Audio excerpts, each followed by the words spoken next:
Bonne fin d'année 2022 les pirates, si vous regardez ces vidéos en direct ou presque. 2023 sera évidemment bien meilleur pour vous que 2022. Vous avez souffert d'un côté et vous avez beaucoup appris de l'autre grâce aux formations qui vous ont permis d'être sur le chemin pour récupérer votre couple et passer en phase 4 et aussi connaître cette fabuleuse team family des pirates qui vous aide à mettre en place ce que vous apprenez dans les formations et cette entraide, ce réseau et ces connaissances que vous apprenez, que vous mettez dans votre cerveau, et bien tout ça va vous permettre d'être beaucoup mieux dans votre vie. Cette semaine, on a parlé de sortir de la relation parent-enfant avec son conjoint et ça vous parle beaucoup dans les coachings notamment. Et je sais que cette formation vous apporte aussi. Donc bonne année par enfin, les pirates, en mettant en application ce que l'on apprend, qui est à la fois de la science et du bon sens, ça va vous permettre de récupérer votre conjoint après sa crise existentielle. Aujourd'hui, on va parler de quelque chose qui vous tient à cœur, c'est le pansement.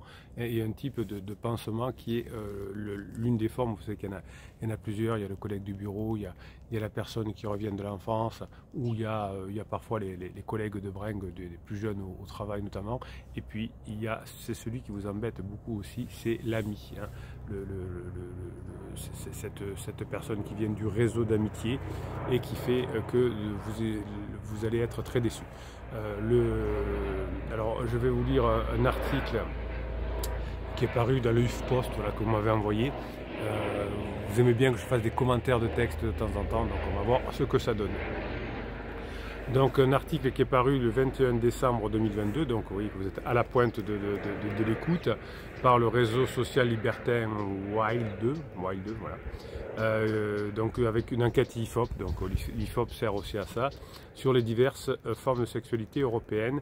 Et selon l'étude, nombreuses sont les Françaises âgées de 18 à 24 ans d'avoir couché avec un ami, plus de 41%. Donc bon, là on est on n'est pas dans notre créneau de lune de miel. Là, vous avez d'autres coachs avec des silences radio comme ça qui vont vous aider.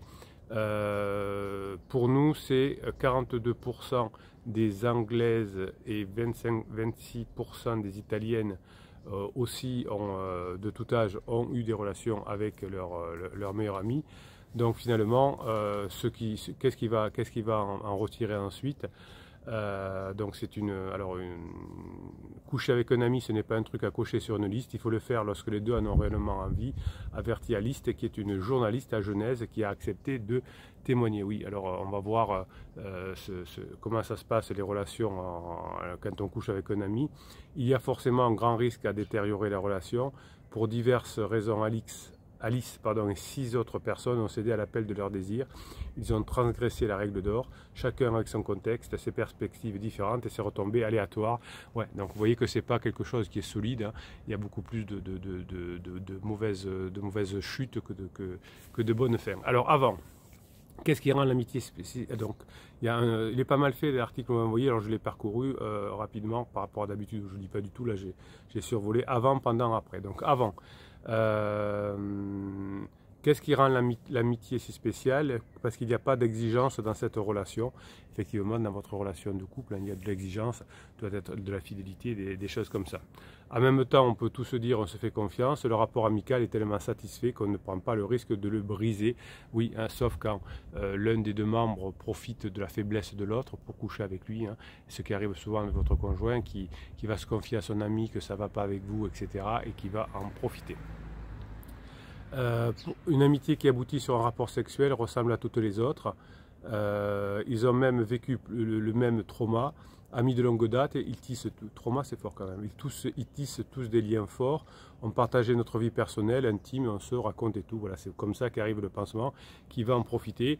L'homme ou la femme qui est l'ami, qui a envie de plus, ben, va profiter des confidences pour en tirer, enfin, de cette émotion, cette émotion négative, pour donner du plaisir à votre conjoint. Et évidemment, ça ne va pas aller très loin, mais ça va même détruire l'amitié généralement. Une Charlotte, une Parisienne de 28 ans, disait c'est vrai qu'on se ressemblait beaucoup. Son histoire amicale ressemble à celle de Mike, un designer installé en banlieue parisienne. On est de la même bande de potes depuis le collège. Quand on partait ensemble, on dormait ensemble. Il n'y avait pas d'ambiguïté, pas de message, pas de papouille. Oui, alors ça, pas de massage, pas de papouille. Oui, ça c'est important. L'amitié homme-femme, ce que j'ai constaté depuis 1999, c'est que ça peut exister, mais à condition que ce soit connu avant la puberté. Des vraies amitiés, c'est-à-dire que quand on s'est connu avant la puberté, qu'il n'y avait pas de désir, on peut avoir une amitié toute la vie. Quand ça s'est fait après la puberté, il y a souvent, la plupart du temps, plus de 80% des cas, un qui espère plus que l'autre dans la relation d'amitié. Un qui espère plus que l'autre dans la relation d'amitié. Retenez ça. Donc c'est pas étonnant que méfiez-vous des amis de vos conjoints, soyez très amis avec pour limiter le risque qu'il y ait des papouilles. Comme tous les autres, Alice partage avec ce garçon des points communs, des centres d'intérêt. Voilà. Alors c'est souvent parce qu'on va au club de sport ensemble, etc., le cinéma, la danse, etc. Tous n'ont pas du tout remarqué une forme de drague avant le passage à l'acte. Oui, donc là, c'est ce que je vous dis. Ce que je vous dis, c'est qu'il y en a un qui espère plus que l'autre, toujours, et qui va profiter de quelque chose qui va mal et pour en profiter. Lola, juriste, lui faisait des papouilles devant la télé, mais c'était pas de la séduction. Ouais, vous voyez que si on fait des papouilles devant la télé et que l'autre a envie, effectivement, dès qu'il va avoir l'occasion. Jean, 24 ans, a senti que son ami le draguait. Ah oui, donc là c'est... Oui, j'aimais ça, alors j'en ai joué, on se faisait des petites taquineries. On avait déjà parlé de coucher ensemble, mais sous forme de blague, sans pour autant l'envisager réellement. Son ami lui plaît, mais sans plus. Ouais, il y a toujours quand même, vous voyez, des relations un peu ambiguës. Lola le trouve mignon, mais ce n'est pas son style. Alice le trouve le beau garçon, comme c'est un de ses potes. Ouais, il y a quand même une attirance physique. C'est rare quand il n'y a pas une attirance physique, effectivement, inconsciente. Certains assument même un léger désir. Charlotte un peu d'attirance, mais n'envisage pas de coucher avec lui. Mike trouve son ami à son goût. Zachary n'en a jamais ressenti pour celle avec qui il était très confident jusqu'au jour où son odeur m'a fait quelque chose. Oui, alors là, c'est le cerveau qui est trompé, hein. C'est que quand on passe beaucoup de temps avec quelqu'un dans des endroits privés et qu'on a des discussions intimes, ça trompe le cerveau, on croit qu'on est amoureux de l'autre. Hein, comme ce sont les conditions qui correspondent, le cerveau agit comme si. C'est pour ça que vous allez récupérer votre conjoint, parce que vous allez agir comme si vous étiez déjà dans la phase 4 du couple, en étant la personne qui fait rire, qui passe des bons moments avec son conjoint. Adrien est commercial dans une ville moyenne. Il est le seul à concéder clairement son faible pour elle. Je la trouvais belle, mais je pensais qu'elle n'avait rien pour moi. Je la draguais pour rigoler, on était tactiles. On avait déjà parlé de coucher ensemble sur un ton de la blague. Elle me racontait qu'elle faisait des trucs sexuellement que je ne faisais pas avec ma copine à l'école, à l'époque, et j'avais envie de tester. Il cédera à la tentation, ils feront l'amour comme tous les autres. Alors, comment ça se passe? Donc, le pendant. Une soirée, une proximité, des circonstances qui favorisent le moment fatidique. Les passages à l'acte se ressemblent à s'y méprendre. Oui, hein, le journaliste qui a écrit ça a raison. Toutes ces relations-là se ressemblent beaucoup. Toutes les relations adultères se ressemblent beaucoup. Toutes les relations pansement se ressemblent beaucoup. Adrien croise son ami en boîte de nuit. Ils dansent très proches. Ils ont bu. Elle perd ses potes. Il dort chez lui. Voilà. Avant de commencer, je lui ai demandé si elle était sûre. On s'est dit qu'on n'en parlera à personne. Ce n'était pas top. Je pensais à ma meuf. Voilà. Donc effectivement, hein, vous voyez que c'est jamais très joyeux. Au réveil, ils sont gênés, ils en rigolent, ils se quittent et ils culpabilisent. Lola est aussi en couple au moment où elle s'apprête à coucher avec son ami. Ils s'embrassaient déjà en cachette depuis quelque temps. Vous voyez, dès que ça va mal en couple, on peut se retourner contre son ami qui a envie d'en profiter. Un soir après leur diplôme, ils font l'amour. On connaissait chacun le copain et la copine de l'autre. C'était très gênant. On savait tous les deux qu'on faisait de la Voilà. Mike, Alice et Zachary sont aussi en soirée. À chaque fois, la situation facilite le passage à l'acte, hein, l'alcool et des choses comme ça. La sœur de l'ami de Mike s'est déjà emparée du seul lit disponible quand il rentre. Sur le canapé, ils s'embrassent, ils s'endorment. Le lendemain, ils font comme si de rien n'était, mais ils se revoient, s'embrassent encore et finissent par coucher. Vous voyez que quand c'est avec un ami, c'est jamais brutal, hein, c'est toujours par étapes.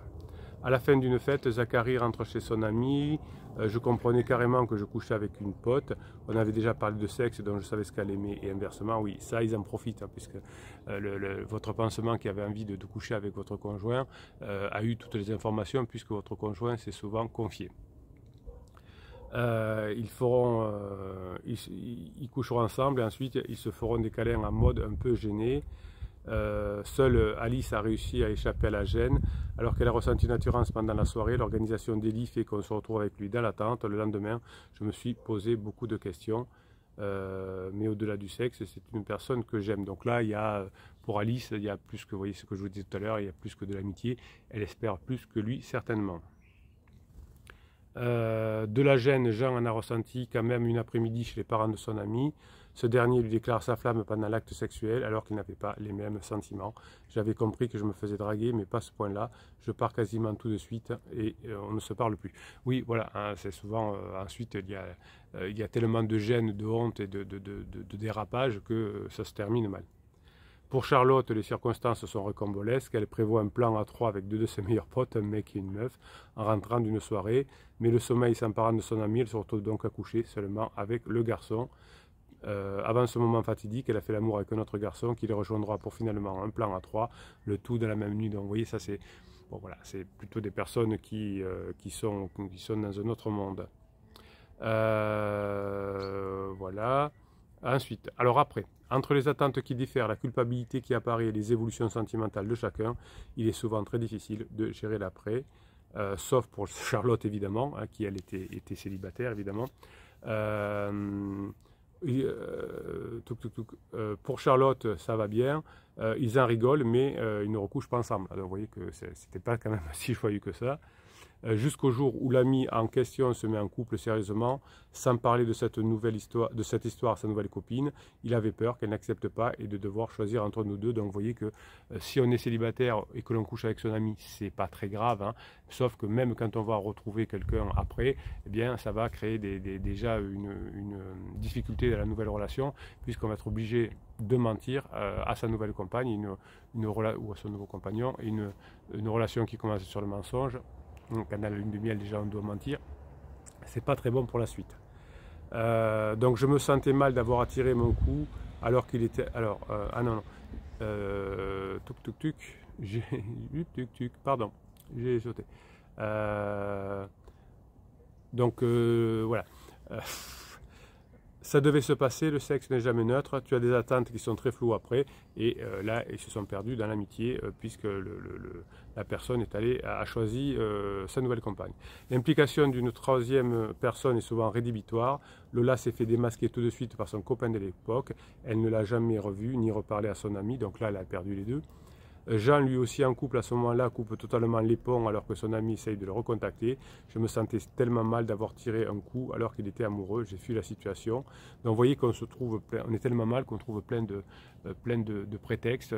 Je suis déjà en couple finalement, alors qu'on le savait. Hein.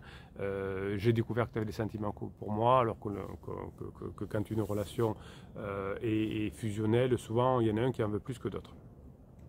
Je me dis que c'est une erreur de jeunesse et je me promets que je ne le referai plus. Adrien a couché plusieurs fois avec sa pote, on n'en parlait jamais comme si on se mentait à nous-mêmes. C'était un refuge car ça ne marchait pas trop dans mon couple. Ils continuent ensemble jusqu'au moment où leur relation secrète jusqu'ici est dévoilée au grand jour. Ils doivent se séparer. Je pense qu'on n'aurait pas dû passer cette barrière ou alors aller au bout des choses, confesse-t-il. Le jeune homme s'est même posé des questions quant à ses sentiments pour elle à l'époque, car on n'aimait pas du tout nos copains, nos copines respectifs. Voilà, hein, c'est la définition du pansement. C'est juste au moment où Zachary éprouve de la jalousie qu'il décide d'agir.